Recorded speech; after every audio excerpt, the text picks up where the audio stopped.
Tell them to love you before they all love you, because they will all love you. As soon as you leave that parasitic narcissist behind, I don't mean to call them that. Not all of them are narcissists, but empaths, we deal with the most disgustingly selfish, narcissistic, sublime people known to man.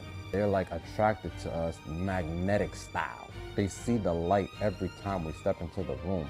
They have to attach themselves to us in some sort of way, physically, mentally, emotionally, spiritually.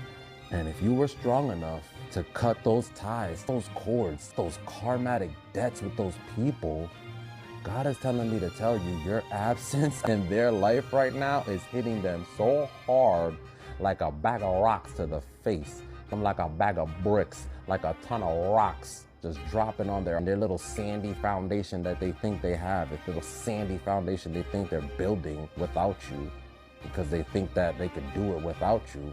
They think that you need them. It's so crazy. They really believe you need them and their unappreciative, narcissistic tendencies around you. Just because you accepted it for so long.